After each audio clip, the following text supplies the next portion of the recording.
Hello friends, എല്ലാവർക്കും good morning. അപ്പോൾ ഇന്നത്തെ ഒരു സൂപ്പർ ഹിറ്റ് വിശേഷത്തിലേക്ക് എല്ലാവർക്കും സ്വാഗതം. അങ്ങനെ പോലീസുകാർ വിളിച്ച് നമ്മുടെ ആകാശിനോട് പറയുകയാണ്, ഞാൻ ഏതായാലും മഹേഷിൻ്റെ വീട്ടിലൊക്കെ അന്വേഷിച്ചായിരുന്നു, പക്ഷേ മഹേഷിൻ്റെ വീട്ടിൽ നിന്ന് ആദ്യം കണ്ടെത്താൻ കഴിഞ്ഞില്ല എന്നിങ്ങനെ പറഞ്ഞുകൊണ്ട് ഫോൺ വയ്ക്കുക. പക്ഷെ അപ്പോഴും രചനയ്ക്ക് വല്ലാത്ത ടെൻഷൻ. ഇതേ സമയം തന്നെ ആദ്യമാണെങ്കിൽ ഏതൊരു ഐസ്ക്രീം ബാറിൽ കയറി ഇന്ന് ഐസ്ക്രീം ഓർഡർ ചെയ്യാനായിട്ട് ഒരുങ്ങുകയാണ്. പക്ഷേ കൊച്ചിന് ഈ ഐസ്ക്രീമൊക്കെ കണ്ടിട്ട് ഏതാണ് ഓർഡർ ചെയ്യേണ്ടത്, എന്താ സാധനം എന്ന് പോലും അറിയാൻ പറ്റാത്തൊരു അവസ്ഥയിൽ നിൽക്കുക.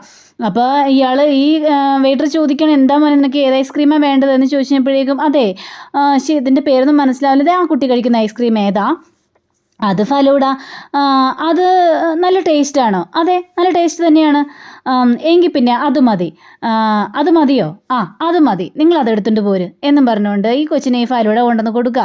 കൊച്ചാണെങ്കിൽ ഭയങ്കര സന്തോഷത്തോടെ ആ ഫലൂഡ കഴിക്കുകയും ചെയ്യാണ്. ആ സമയം തന്നെയാണ് ആ ഒരു ഐസ്ക്രീം ബാറിലേക്ക് നമ്മുടെ മഹേഷും വരുന്നത്. അപ്പോൾ ആദ്യം ഐസ്ക്രീം എല്ലാം കഴിച്ചിട്ട് നേരെ പോകാനായിട്ട് ശ്രമിച്ചു കഴിഞ്ഞപ്പോഴേക്ക് റിസപ്ഷനിൽ നിന്ന് ചേള് പറഞ്ഞ, കൊച്ചേ നീ എന്താ പൈസ തരുന്നില്ലേ? അയ്യോ പൈസയോ, എൻ്റെ കയ്യിൽ പൈസ ഒന്നുമില്ല. അതേ ചെറുക്ക കൂടുതൽ വേഷം കെട്ടാൻ നിൽക്കരുത്, പൈസ ഇവിടെ വെച്ചിട്ട് പോയാൽ മതി, അല്ലാതെ വേഷം കെട്ടാൻ നിൽക്കരുതെന്ന് പറയണം. അയ്യോ സത്യമായിട്ട് എൻ്റെ കയ്യിൽ പൈസ ഇല്ല. അപ്പോഴേക്ക് മഹേഷ് കയറി വരിക. അപ്പോൾ മഹേഷ് നോക്കി കഴിഞ്ഞപ്പോഴേക്ക് തൻ്റെ മകൻ മോനെ എന്നും പറഞ്ഞിട്ട് വിളിക്കണം, ഡാഡിയോ ഡാഡി, എന്താ ഇവിടെ കാര്യം? അതെ സാറേ, ഈ കൊച്ചു ഐസ്ക്രീം കഴിച്ചു, പക്ഷേ പൈസ ഒന്നുമില്ല. സാരമില്ല, അവൻ പൈസ വീട്ടിൽ നിന്ന് എടുക്കാൻ മറന്നതായിരിക്കും, ഞാൻ തന്നേക്കാം എന്നും പറഞ്ഞുകൊണ്ട് മോനെ ഇങ്ങോട്ട് വാ എന്ന് പറഞ്ഞുകൊണ്ട് നേരെ അവിടെ പോയി മേശയിൽ ഇങ്ങനെ ഇരുന്ന് കഴിഞ്ഞപ്പോഴേക്കും, അല്ല മോനെന്താ ഇങ്ങനെ ഒറ്റയ്ക്ക് വന്നത്? അത് പിന്നെ ഞാനൊന്ന് കറങ്ങാൻ ഇറങ്ങിയതാ. എന്തിൽ കറങ്ങാൻ ഇറങ്ങി? സൈക്കിളിലാണ് വന്നത്. അപ്പോൾ മോൻ്റെ അമ്മ അറിയാതെയാണല്ലേ? അതെ ഡാഡി, അമ്മ അറിയാതെയാണ് ഞാനിങ്ങോട്ട് വന്നത്. അമ്മ അറിഞ്ഞു കഴിഞ്ഞാലേ 8ൻ്റെ പണി കിട്ടും. ഡാഡി പറയല്ലേ? പറഞ്ഞു കഴിഞ്ഞാൽ എനിക്ക് 8ൻ്റെ പണി കിട്ടുമെന്നും പറയാം. ശരി, ഞാൻ പറയുന്നില്ല. മോന് ചോക്ലേറ്റ് വേണ്ടേ? ചോക്ലേറ്റിന് മധുരമാണോ ഡാഡി? പിന്നെ അല്ലാതെ. അങ്ങനെ ചോക്ലേറ്റിന് കൊണ്ടുവന്ന് കൊടുക്കുക. പിന്നെ മോനെ, എന്നെ കണ്ട കാര്യം മോൻ്റെ മമ്മിയോട് പറയണ്ട കേട്ടോ. എന്താ പറഞ്ഞാൽ? എൻ്റെ മമ്മിക്ക് കുഴപ്പമൊന്നുമില്ലല്ലോ. മമ്മിക്ക് ഡാഡി വലിയ ഇഷ്ടമാണ്. മമ്മിയല്ലേ ഡാഡിയുടെ ഫോട്ടോ എനിക്ക് കാണിച്ചു തന്നത്. ഇത് കേട്ടാൽ മഹേഷ് ആകെ ഞെട്ടിപ്പോവാണ്. ശരി എന്നും പറഞ്ഞുകൊണ്ട് ഇവർ പുറത്തേക്ക് ഇറങ്ങി പോകാൻ, മോനെ ഞാൻ കൊണ്ടാക്കി തരട്ടെ? വേണ്ട, എനിക്ക് സൈക്കിളുണ്ടല്ലോ, ഞാൻ സൈക്കിളിൽ പോയിക്കോളാം. ശരി ഡാഡി എന്നും പറഞ്ഞ് ഈ കൊച്ചിനെ പറഞ്ഞയക്കുക. അങ്ങനെ അപ്പം മഹേഷ് കയറാൻ തുടങ്ങി കഴിഞ്ഞപ്പോഴേക്കും ആ ഒരു ഐസ്ക്രീം ബാറിലേക്ക് വരികയാണ് വിനോദും അതേപോലെ തന്നെ സുജിയും കൂടി. അപ്പോൾ സുജിയോട് പറയണേ, ഏതായാലും നീ ഇവിടെ ഇരിക്കേ, ഇപ്പം ഏതായാലും ഏട്ടൻ്റെ മുന്നിലേക്ക് ചെല്ലണ്ട, ഞാൻ ചെല്ലട്ടെ എന്ന് പറഞ്ഞുകൊണ്ട് വിനോദ് നേരെ ഇറങ്ങി ഏട്ടൻ്റെ പിന്നാലെ ഏട്ടാ എന്ന് പറഞ്ഞ് വിളിച്ചിട്ടുണ്ട്. നീയും വന്നോ? അല്ല ഏട്ടനെവിടെ? ഞാനൊരു കോഫി കുടിക്കാമെന്ന് വിചാരിച്ച് വന്നതാ. ഞാനും അതെ ഏട്ടാ. നിനക്ക് എന്താ വേണ്ടത്? എനിക്കും കോഫി മതി ഏട്ടാ. എങ്കിൽ പിന്നെ 2 കോഫി ആവട്ടെ അല്ലേ. അങ്ങനെ കോഫി കുടിച്ചുകൊണ്ടിരിക്കുക. അപ്പോഴാണ് ഓരോ കാര്യങ്ങളിങ്ങനെ സംസാരിക്കുന്നത്. അപ്പോൾ അരുന്ധതിയുടെ കാര്യത്തെക്കുറിച്ചും പറയാണ്. അതൊക്കെ ഞാൻ ഡീൽ ചെയ്തോളൂ ഏട്ടാ, എന്താ വേണ്ടെന്നൊക്കെ എനിക്ക് നന്നായിട്ട് തന്നെ അറിയാം. അപ്പോഴേക്കും മഹേഷിനൊരു കോള് വരികയാണ്. അപ്പോൾ കോള് വന്നു കഴിഞ്ഞപ്പോഴേക്കും ശരി ഞാൻ ഇറങ്ങട്ടെ എന്നും പറഞ്ഞ് മഹേഷ് ഇറങ്ങി പോയി കഴിഞ്ഞപ്പോഴേക്കും വിനോദ് ഓടി ചെന്നിട്ട് സുജിയോട്, സുജി വാ, ഏതായാലും ഏട്ടൻ പോയി. ഇനിയിപ്പോൾ സുജിക്ക് എന്താ കഴിക്കാൻ വേണ്ടത്? എന്തായാലും കുഴപ്പമൊന്നുമില്ല, എങ്കിൽ പിന്നെ കോഫിയോ ടീയോ അങ്ങനെ വല്ലതും ആയിക്കോട്ടെ, അതിനെന്താ പ്രശ്നം? അങ്ങനെ കട്ട്ലേറ്റും പപ്സും അങ്ങനെ ഇതായിച്ചില്ലേ സ്നാക്സൊക്കെ ഇങ്ങനെ ഒരുക്കി വെക്കുക. അപ്പോൾ ഇവരിങ്ങനെ കഴിച്ചുകൊണ്ടിരിക്കുക. അപ്പോൾ ഏട്ടൻ കഴിക്കുന്നില്ലേ എന്ന് വെച്ചാൽ, ഞാൻ ഏട്ടനപ്പോൾ ഒരു ചായ കുടിച്ചായിരുന്നു സുജി. ഏട്ടനപ്പോൾ ചായ കുടിച്ചായിരുന്നല്ലേ?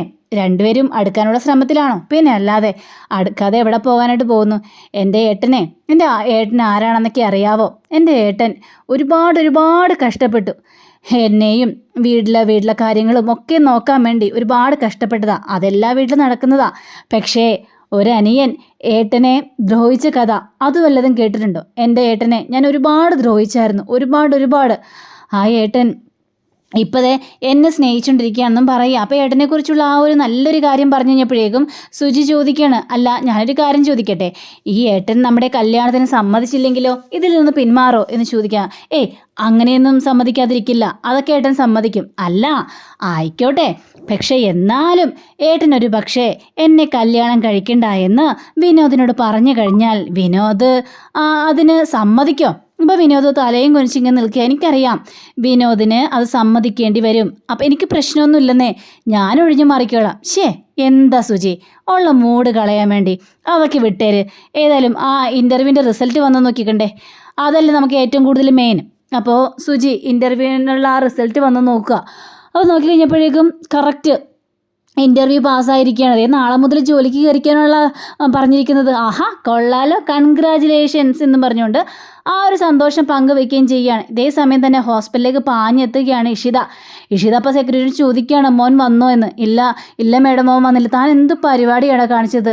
കൊച്ചു കുട്ടിക്കാണോ സൈക്കിളും കൊടുത്ത് പറഞ്ഞു വിടുന്നത്? അത് പിന്നെ മേഡത്തിൻ്റെ മകനാണെന്ന് പറഞ്ഞത് കൊണ്ടാണ് ഞാൻ സൈക്കിൾ കൊടുത്തു വിട്ടത്. തെറ്റാണ്, നിങ്ങൾ ചെയ്തത് വളരെ തെറ്റായ കാര്യമാണ് എന്നും പറഞ്ഞുകൊണ്ടൊക്കെ നിൽക്കുമ്പോൾ ദേ വരുന്നു ആദി സൈക്കിളായിട്ട്. ആദ്യം കണ്ടു കഴിഞ്ഞപ്പോഴേക്കും കുറച്ച് ആശ്വാസമായെങ്കിലും ഇഷിതയ്ക്ക് ദേഷ്യം വരികയാണ്. അമ്മേ, എന്താ അമ്മ ഒന്നും മിണ്ടാത്തത്? വേണ്ട, എന്നോട് മിണ്ടണ്ട. എന്നോടൊരക്ഷരം പോലും പറയാതെ അല്ലേ നീ പോയത്? എന്നോട് മിണ്ടണ്ട. അമ്മ എന്നോട് മിണ്ടാതിരിക്കരുത് കേട്ടോ, ഞാൻ അങ്ങനെ ചെയ്യില്ല. സോറി അമ്മേ, എനിക്ക് അമ്മയോട് പറയാനായിട്ട് പറ്റിയില്ല, അതുകൊണ്ടാണ് അമ്മ, ഇനി ഒരിക്കലും ഞാനിങ്ങനെ ചെയ്യില്ല. ശരി ഓക്കെ വാ എന്ന് പറഞ്ഞ് റൂമിലേക്ക് ചെല്ലുക. അപ്പോൾ റൂമിലേക്ക് ചെന്ന് കഴിഞ്ഞപ്പോഴേക്കും അതെ അമ്മേ, ഇന്നേ ഞാൻ കറങ്ങാൻ പോയി കഴിഞ്ഞപ്പോഴേക്കുവേ ഞാൻ രണ്ടുപേരെ കണ്ട്, ഒരു ഹസ്ബൻഡ് ആൻഡ് വൈഫ്. എന്നിട്ടോ എനിക്ക് അവരെവിടെയോ കണ്ട പരിചയം പോലെ എനിക്ക് തോന്നി അമ്മേ. മോനങ്ങോട്ട് ചെല്ലായിരുന്നില്ലേ, ചോദിക്കായിരുന്നില്ലേ? ചെല്ലണമെന്നുണ്ടായിരുന്നു. അപ്പോഴേക്കും അവർ വണ്ടി കയറി പോയി കഴിഞ്ഞിരിക്കുന്നു. അപ്പോൾ ഇത് കേട്ട ഇഷിതയാണെങ്കിൽ ആരായിരിക്കും? ഇനി ഇവൻ്റെ വല്ല അച്ഛനും അമ്മയും ആയിരിക്കും. മോനെ, ഏതായാലും ഞാൻ ഒന്ന് രോഗികളെയൊക്കെ ഒന്ന് പരിശോധിക്കട്ടെ. എന്താ രോഗികളെയൊക്കെ പരിശോധിക്കാൻ? അല്ല, എനിക്ക് പരിചയമുള്ള കുറച്ച് രോഗികളൊക്കെ അവിടെ കിടക്കുന്നുണ്ടേ, അവരെ ഒന്ന് പോയി കാണട്ടെ എന്നാണ് പറഞ്ഞത്. ശരി അമ്മേ, എങ്കിൽ പിന്നെ പോയി കണ്ടോളൂ എന്ന് പറഞ്ഞ് ഇഷിത അങ്ങോട്ട് പോവുക. ഇതേ സമയം തന്നെ മഹേഷ് ഓഫീസിൽ നല്ല തിരക്ക്. ആ പരന്തതയെക്കുറിച്ചുള്ള സംസാരങ്ങളാണ് അവിടെ സംസാരിച്ചുകൊണ്ടിരിക്കുന്നത്. പറഞ്ഞു തീർന്നില്ല, അരുന്ധതി വിളിക്കുന്നുണ്ടല്ലോ. മേഡം, എന്താ മേഡം? അത് പിന്നെ മഹേഷേ, എൻ്റെ മോള് നാളെ വരുന്നുണ്ട് കേട്ടോ. ആണോ, വരുന്നുണ്ടോ? അതെ, പിക്ക് ചെയ്യാൻ വേണ്ടി അവളെ വിനോദിനെ അടച്ചാൽ മതി. വിനോദിനെ കണ്ടിട്ട് കുറേ നാളായി എന്നാണ് അവൾ പറഞ്ഞത്, അതുകൊണ്ട് വിനോദിനെ അയച്ചാൽ മതി. ശരി, അങ്ങനെ ആയിക്കോട്ടെ, അതിനെന്താ പ്രശ്നം? പിന്നെ അവൾക്ക് ഹോം സ്റ്റേ ആണ് ഇഷ്ടം, അതിനുള്ള ഏർപ്പാടുകളും കൂടി ചെയ്തു കൊടുക്കണേ. അതിനെന്താ മേഡം, ആ ഏർപ്പാടുകളെല്ലാം ചെയ്തു കൊടുത്തോളാം, അതിന് യാതൊരു തടസ്സവും സംഭവിക്കാനായിട്ട് പോകുന്നില്ലെന്ന് പറഞ്ഞുകൊണ്ട് ഫോൺ വയ്ക്കുക. അങ്ങനെ ഫോൺ വെച്ച് കഴിഞ്ഞപ്പോഴേക്ക് മറ്റൊരു കോള് വരികയാണ്, നമ്മുടെ ഇഷിതയുടെ കോള്. എന്താണ് മേഡം, എന്താ ഇപ്പം വിളിച്ചത്? അത് പിന്നെ മഹേഷ് തിരക്കിലാണോ? തിരക്കാണെങ്കിലും ഇഷിത വിളിക്കുമ്പോൾ എനിക്ക് ആ തിരക്കെല്ലാം മാറ്റി വെച്ച് ഫോൺ എടുക്കണമല്ലോ. സോപ്പിങ് മതി പതപ്പിച്ചതൊക്കെ. പിന്നെ എനിക്കൊരു കാര്യം പറയാനുണ്ട്.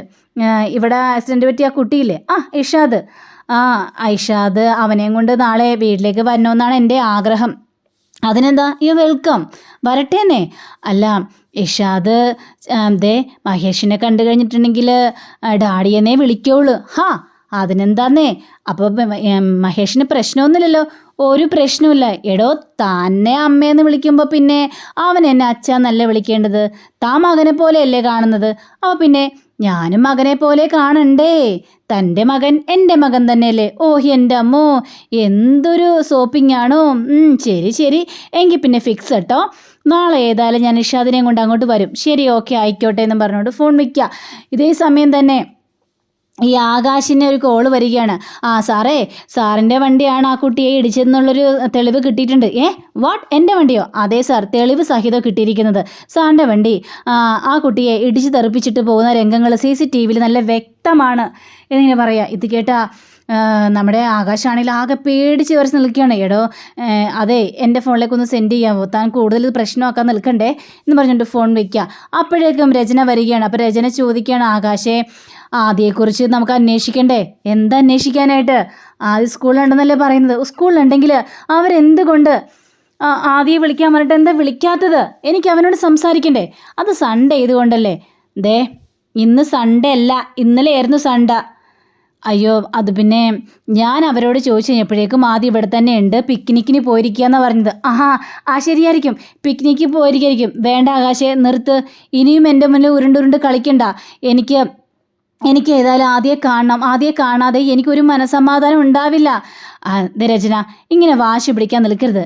ഞാൻ എല്ലാവരോടും എൻക്വയറിക്ക് വേണ്ടി പറഞ്ഞിട്ടുണ്ട്, എല്ലാവരും അന്വേഷിക്കുന്നുണ്ട്. അതിനിടയിൽ താൻ ഇങ്ങനെ കയറി കിടന്ന് ടെൻഷൻ ആയാലോ? നമുക്കെന്നാ സ്കൂൾ വരെയും പോകാം, ഊട്ടി വരെയും പോയാലും ശരി. ഞാൻ പോയി അന്വേഷിച്ചിട്ട് വരാം. ഞാനും കൂടി വരാം. എനിക്ക് എൻ്റെ മോനൊന്ന് കാണാനാ. അവനെ കണ്ടൊന്ന് ആശ്വാസം, എൻ്റെ മനസ്സിനൊരു ആശ്വാസം വരുത്താൻ വേണ്ടിയാണ്. രചന, അപ്പം എന്നെ എന്താ വിശ്വാസമില്ലേ? അയ്യോ, അതല്ല, വിശ്വാസമില്ലാത്തത് കൊണ്ടല്ല, മനസ്സിൽ ടെൻഷൻ കൊണ്ടാണ് ഞാൻ ആകാശം ഞാൻ പറയുന്നത് എന്നൊക്കെ രചനയോട് പറയാം. രചന ഇതേപോലെ തന്നെ ആകെ പിടിവാശി പിടിച്ച് നിൽക്കുക. അപ്പോഴാണ് ആ പോലീസുകാരൻ അങ്ങോട്ട് വരുന്നത്. അപ്പോൾ ഇയാളെ കണ്ടു കഴിഞ്ഞപ്പോഴേക്കും ഇവർ രണ്ടുപേരും കൂടി പുറത്തേക്ക് ഇറങ്ങി ചെല്ലുകയാണ്. അതെ, എന്തായി, ആദിയുടെ കാര്യങ്ങൾ വല്ല അന്വേഷിച്ചു മാഡം. മഹേഷിൻ്റെ വീട്ടിലും പോയി പലയിടത്തും അന്വേഷിച്ചിട്ടുണ്ട്. പക്ഷേ ആദിയെക്കുറിച്ചുള്ള ഒരു വിവരവും കിട്ടിയിട്ടില്ല. പിന്നെ വേറൊരു കാര്യമായിട്ടാണ് ഞാനിങ്ങോട്ട് വന്നത്. ഒരു 4 ദിവസം മുമ്പേ അവിടെ ഒരു ആക്സിഡൻ്റ് ഉണ്ടായി. ആക്സിഡൻറ്റോ? എന്ത് ആക്സിഡൻറ്റ്? അപ്പോൾ ഇത് കേട്ട ആകാശിനാകെ പേടി തോന്നുകയാണ്. അതെ, 4 ദിവസം മുമ്പ് എവിടെയാണ് ആക്സിഡൻറ്റ്? അപ്പോൾ കാര്യങ്ങളെല്ലാം പറയാണ്. ഒരു കുട്ടിക്കാണ് ആക്സിഡൻറ്റ് ആയത്. CCTVയിൽ അത് നന്നായിട്ട് തന്നെ പറഞ്ഞിട്ടുണ്ട്. അത് ആദിയാണോ എന്ന്. നിങ്ങൾ എന്തൊക്കെയാണ് സംസാരിക്കുന്നതെന്ന് ആകാശ് പറയണം. അയ്യോ സർ, അത് പിന്നെ എൻ്റെ ഒരു നിഗമനം മാത്രമേ ഉള്ളൂ. നമ്മ എല്ലാ വഴിയിലൂടെ ഒന്ന് ചിന്തിക്കണമല്ലോ, അതുകൊണ്ട് മാത്രം പറഞ്ഞ. അപ്പോൾ രജനിയാണെങ്കിൽ ഇരുന്ന് കരയാണ്. കരഞ്ഞ് വല്ലാത്തൊരവസ്ഥ നിൽക്കുകയാണ്. എന്താന്ന് വെച്ചാൽ പറയൂ, എൻ്റെ മോനാണോ? നിങ്ങൾക്ക് അതിൻ്റെ ഇത് ഉണ്ടോ? പക്ഷേ ആ കുട്ടിയെ ഒരു സ്ത്രീ എടുത്തുകൊണ്ട് പോയെന്നാണ് അറിയാൻ കഴിഞ്ഞത്. പക്ഷേ അതിൻ്റെ CCTV ദൃശ്യങ്ങളൊന്നും തെളിവിൽ കിട്ടിയിട്ടില്ല എന്ന് പറയുക. നിങ്ങൾ രണ്ടുപേരുടെ ഫോണിലേക്ക് ആ ഒരു വീഡിയോ ഞാൻ അയച്ചിട്ടുണ്ടെന്ന് പറഞ്ഞു കഴിഞ്ഞപ്പോഴേക്കും രചന ആ വീഡിയോ എടുത്ത് നോക്കി കഴിഞ്ഞപ്പോഴേക്കും ഈ ആദിയെ കറക്റ്റായിട്ട് വണ്ടി ഇടിക്കുന്ന രംഗങ്ങൾ മുഴുവൻ അതിലുണ്ട്. ഇത് കണ്ട നമ്മുടെ രചനാകെ ഞെട്ടിപ്പോവുകയാണ്. അയ്യോ, എനിക്ക് എൻ്റെ മോനെ കാണണം, ഇതെൻ്റെ മോൻ തന്നെയാണെന്ന് പറഞ്ഞുകൊണ്ട് ഭയങ്കര കരച്ചിൽ. അപ്പോൾ അങ്ങനെയും കാണിച്ചുകൊണ്ടാണ് നമ്മുടെ ഇന്നത്തെ റിവ്യൂ ഇവിടെ അവസാനിച്ചിരിക്കുന്നത്. അപ്പോൾ അടുത്ത റിവ്യൂവിനെ കാത്തിരിക്കുക, സബ്സ്ക്രൈബ് ചെയ്യുക. നമസ്കാരം, thank you, see again, by.